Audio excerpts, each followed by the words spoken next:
الو. الو. ايوه. ازيك يا اسيم؟ الحمد لله تمام. اتعرف بيكي؟ مش لازم اسمي، بس ممكن اقول لك قول الحزينه، قول المخدوعه، قول المظلومه، اختار اي اسم من ده وقول لي. الله الله الله الله، كل ده؟ قول اللي انت عاوز تزود عليه كمان ده. طب قولي لي ايه الحكايه؟ الحكايه ان انا حبيت واحد جدا وانا كان مكتوب كتابي. يعني حبيتيه وانتي مكتوب كتابك ولا حبيتيه قبل ما يتكتب كتابك؟ عارفاه، كنت عارفاه قبليها واتكتب كتابي غصب عني في البيت لان كانت ظروفي الماديه ما تسمحش. ظروفه هو الماديه ما تسمحش؟ نعم، ظروفه هو الماديه ما تسمحش. الظروف الماديه كانت في الفتره اللي انا كتبت فيها كتابي ما كانتش تسمح، ولانه كان طالب. لغايه ما بقيتش قادره ان انا استحمل الوضع اللي انا فيه، ان انا مش قادره ان انا اسيبه او مش قادره ان انا اكون لحد تاني غيره. قلت خلاص انا استخرت ربنا فعلا ونهيت موضوعي الاسبوع اللي فات، وعلى اساس ان هو كان عارف، على اساس ان احنا خلاص ان انا خلص موضوعي ان هو يجي يتقدم وانا مش مقتنعه. معلش واحده عشان ايه ابقى فاهم. انتي كنتي على علاقه بواحد وكنتي كان المفروض يجي يتقدم لك؟ وما جاش يتقدم لك علشان ظروفه الماديه صعبه؟ لا، كانت ظروفه الماديه في الاول وانا مكتوب كتابي. اوكي، لا معلش مش فاهم. ظروفه ممكن ان هو يقدر يخش بيت. معايا؟ بس انتي ما كانش مكتوب كتابك لسه؟ لا، كان مكتوب كتابي. يعني انتي عرفتيه وانتي مكتوب كتابك؟ لا يا اسامه، انا عارفاه قبل كده كمان. وفضلنا كنا بنحب بعض. اتكتب كتابي وانا كنت معاه. خطبته واتكتب كتابي. طب لما كنتي عارفاه قبل كده ما كانش عنده استعداد يخش يتجوز او ما كانش عنده استعداد؟ لا ما كانش عنده استعداد، وانا كان البيت عندي لازم، وانا البنت الوحيده اللي فاضله، فكان لازم ان انا ده يحصل. طيب وبعدين انا ما قدرتش ان انا اعيش من غيره، وقلت هواجه الدنيا كلها وعندي استعداد اخسر الدنيا كلها عشان خاطره. وفعلا نهيت الموضوع. كتب كتابك لواحد تاني وقعدتي قد ايه مكتوب كتابك؟ قعدت حوالي سنه، شهر واحد اللي فات او شهر 12. طيب والعريس اللي كان كاتب كتابك ده كان يعرف ان كان ليكي قصه قبل كده؟ لا، ما كانش يعرف لانه كان في بلد وانا في بلد تانية خالص، وكان الموضوع رسمي جدا، واللي هو واحد بيجي يزور خطيبته وخلاص، بس انا ما كانش في اي مشاعر من ناحيته. فانا لما حسيت بده ما قدرتش ان انا اخدعه اكتر من كده، وقلت اروح لحبيبي.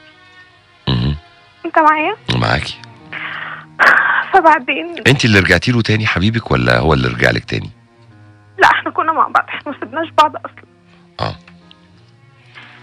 فاول ما حسيت خلاص ان انا فعلا مش هقدر اعيش من غيره، نهيت موضوع كتب الكتاب الاسبوع اللي فات. على اساس وان البيت عنده كله كان عارف بموضوعي، ومامته والدته كانت معايا جدا، وحصلت لي ظروف ان انا كان هو خطيبي، كان لازم عاوز حاجات ماديه عشان يسيبني ومش عارفه ايه، واتنازلت له عن كل حقوقي، المؤخر والنفقه وكل حاجه، ولو كان عاوز عليهم كمان كنت اديته. وهو حبيبي ده ساعدني كمان واداني حاجات عشان اخلص منه. وفعلا اول ما خلصت يا اسامه بيكلمني بيقول لي لا ما ينفعش، خلينا اخوات وخلينا اصحاب. كانت ايام وفاتت، كان بقلنا حبت ذكريات وماتت، كانت ايام وعدت، كانت ايام وفاتت، كان بقلنا حبت ذكريات وماتت. كانت معايا ساعات اوقات حاجات بندم عليها، كانت معايا احلام اوهام ايام الله يجازيها. ارجع انت لذكرياتنا ليلة، افتكر كل اللي فاتنا ليلة، شفنا ايه حلو في حياتنا ليلة، هاتلي يوم بردت قهرنا. وقاعد يمطح فيا، هرد عليك النهارده، هرد عليكي بكره، هو دلوقتي على فكره في مصر عندكم واكيد مشغل العربيه سامعني. انا عاوزك تقول له حاجه يا اسامه، عاوزك تقول له ان انا بحبه جدا وان انا اخلصت له جدا، ومش معنى ان انا كلمته وانا كان مكتوب كتابي يبقى ده ممكن يحصل. انا فعلا حبيته اخلص له. طب اهدي اهدي بس اهدي اهدي. أسامة أنا خسرت كل حاجة، خسرت أهلي وخسرت الدنيا كلها عشان خاطره. طب انا عايز اسال سؤال، اهلك هم اللي غصبوكي على كتب الكتاب؟ كانوا مصممين إن أنا أعيش وكان تاني، لأن أنا بنتي الوحيدة اللي فاضلة في انت عندك كام سنة؟ أنا والدي كبير. عندك كام سنة؟ عندي 22 وأنا والدي كبير وكان عامل عملية قلب مفتوح، فكان نفسه يطمن عليا. انت فاهم؟ بس انا خلاص يعني انا حتى وقفت قدام الدنيا كلها ومش هقول لك يعني انا اهلي زعلانين مني جدا بسبب حاجه زي دي. طب هو حبيبك ده لما كان عايش معاكي فتره كتب كتاب وكان بتكلميه وبيكلمك وبتشوفيه وبتقابليه وخلافه، ظروفه الماديه في فتره السنه دي اتحسنت مش كده؟ يعني اتحسنت، وحتى لو ما اتحسنتش انا عندي استعداد ان انا اقف جنبه وهستحمل معاه، وقلت له هقف جنبك. بس انا مش عارفه ايه اللي غيره قوي كده. عشان انت ما وقفتيش جنبه من الاول. لا مش كده مش كده. طب هل كان الاحسن؟ هو اللي قال لي، وهو كان حتى معايا ما فيش حاجه، وانا كنت في الفتره دي اتغصب عليا ما كانش بايدي، واول ما حسيت ان انا اقدر اقف على رجلي وان انا اواجه بيه الدنيا كلها انا عملت كده وما قصرتش. اسامه انا لو كنت وحشه بجد او كده ما كانش زماني سبت حبيبي الاولاني. طب ايه اللي فرق وخلاكي تحسي انك جه الوقت انك تقدري تعتمدي على نفسك وتقفي قدام الدنيا كلها عن سنه؟ مش حسيت ان انا مش هقدر استغنى عنه بجد. يعني الاول كنت حاسه كان عندك استعداد تستغني عنه، دلوقتي لا؟ لا اصل الاول يمكن فعلا كل ما كان يوم بيعدي علينا بحس ان هو حاجه كبيره قوي بالنسبه لي. وطبعا اصل الحب يعني هو الزرار انت بتتك عليه بيعلى في يوم وبيرجع يقل في يوم. لا انا بصحى بس اقول له هو سامعني دلوقتي، اقول له يريح قلبي، اقول له ان انا بحبه جدا وعندي استعداد كمان زي ما انا ضحيت عشانه. طب هو قال لك مش هينفع ليه؟ للاسف مش قادر يديني، يعني مش عارف يقتنع بحاجه، انا مش عارفه اقتنع منه بحاجه. يقول لي طب هرد عليكي النهارده، طب هرد عليكي بكره، طب سيبيني افكر. يفكر في ايه بعد قصه الحب دي كلها؟ ما اعرفش. ليلة ابكي تاني وقولي يا ريتنا ليلة هتلاقيني بعدت عنك، ألف جرح في قلبي منك.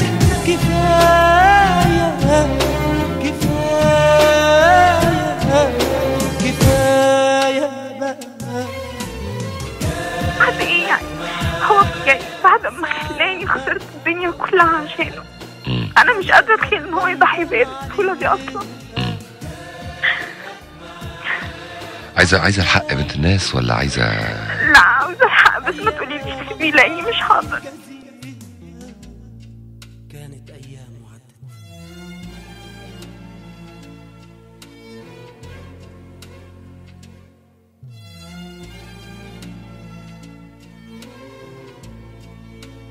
صدقني مش هقدر. عادي جدا عادي جدا. في ناس بنقول لها سيبوا المخدرات بيقول لك لا ما تقوليش سيب المخدرات مش هقدر. صدقني هو بالنسبه لي اكتر من المخدرات. خلاص يبقى هتموتي. يبقى هموت. هقول لك ايه، زي اللي بياخد مخدرات ونقول له سيب المخدرات ما يسيبهاش ويموت. اسمعيني يا بنت الناس هقول لك حاجه بس. من البدايه انت كنتي مرتبطه بانسان وحبتيه، وبعد كده اهلك غصبوا عليكي انك تتخطبي لحد تاني. ما كانش المفروض ان علاقتك تستمر بيه اساسا. ده احتراما لنفسك واحتراما للشخص اللي انت اتعلقتي بيه وكتب كتابك وبقيتي متجوزاه قدام الناس كلها. مبدئيا هو كمان لو كان عنده يعني استعداد يبقى انسان كويس اللي هو حبيبك ما كانش قبل انه يستمر في العلاقه دي. انت ضيعتي نفسك وهو قاعد يحاول معاكي بكل الوسائل علشان يسترد ما فاته، علشان كرامته ناقحه عليه. ما ينفعش ازاي دي كانت في ايدي وبحبها وبتحبني وتروح تتخطب، لحد ما هد الجوازه دي اساسا. ولما هد الجوازه قعد يتدلع بقى ويتنك، لا استني ارد عليكي بكره، ارد عليكي بعده. ده لو بيحبك كان جالي رهوان وجالك لحد عندك قال لك انا هموت فيكي هتجوزك حتى لو الدنيا كلها واقفه قدامي. لا هينفعك ولا هتنفعيه. هو ما خسرش كتير بس انت خسرتي نفسك وخسرتي كل حاجه. مفيش حل قدامك غير انك تصلي لربنا سبحانه وتعالى انه يعديكي من المحنه دي ومن التجربه دي، يعديكي من العك اللي عكتيه في حياتك. والانسان ده يا يجيلك لحد عندك يطلب ايدك ويتجوزك، يا ما يلزمكيش وكفاياكي بهدله في نفسك وبهدله في ولاد الناس اللي مالهمش ذنب. انا بقولها لك عشان اكون خلصت ضميري. كفاياكي بقى، كفاياكي بهدله.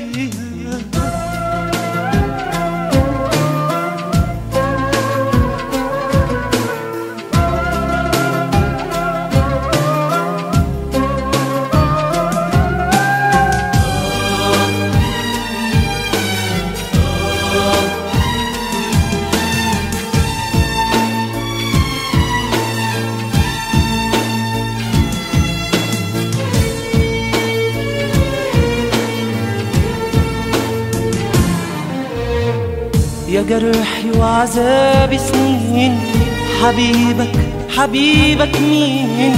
أكيد مش أنا. ملكش حياتي وجود، حنين واشتياق مرفوض، صدقني أنا. مات القلب الطيب، مات الحب بإيدك، فات الوقت وكل دموع. حبيبك ده لما كان عايش معاكي فترة كتب كتاب وكان بيتكلم وبيتكلم رجوع خلاص. بس هي في فترة زي حسن مش كده؟ انا عايزه ان انا اقف جنبه واتحد معاه وقلت له هقف جنبك، بس انا مش عارفه ايه اللي غيره قوي كده. عشان انتي ما وقفتيش جنبه من الاول. لا مش كده. طب هل كان الاحسن؟ هو اللي قال لي، وهو كان حتى معايا مفيش حاجه، وانا كنت في الفتره دي اتوظف عليا ما كانش بايدي، واول ما حسيت ان انا اقدر اقف على رجلي وان انا اواجه الدنيا كلها انا عملت كده وما قصرتش. وسامع انا لو كنت وحشه بجد او كده ما كانش زماني سبت خطيبي الاولاني. طب ايه اللي فرق وخلاكي تحسي انك جه الوقت انك تقدري تعتمدي على نفسك وتقفي قدام الدنيا كلها عن سنه؟ حسيت ان انا مش هقدر استغنى عنه بجد. يعني الاول كنت حاسه كان عندك استعداد تستغني عنه، دلوقتي لا؟ لا في الاول يمكن فعلا، يعني كل ما كان يوم بيعدي علينا كنت بحس ان هو حاجه كبيره قوي بالنسبه لي. وطبعا اصل الحب يعني ما هو الزرار انت بتتك عليه بيعلى في يوم وبيرجع يقل في يوم، لا. انا بس عايزك تقول له هو سامعني دلوقتي، قول له يريح قلبي، وقول له ان انا بحبه جدا وعندي استعداد كمان زي ما انا ضحيت عشانه. طب هو قال لك مش هينفع ليه؟ للاسف مش قادر يديني، يعني مش عارف يقتنع بحاجه، انا مش عارفه اقتنع منه بحاجه. يقول لي طب هرد عليكي النهارده، طب هرد عليكي بكره، طب سيبيني افكر. يفكر في ايه؟ ساعات اوقات حاجات بندم عليها، كانت معايا احلام اوهام، ايام الله يجازيها، كانت ايام وعدت.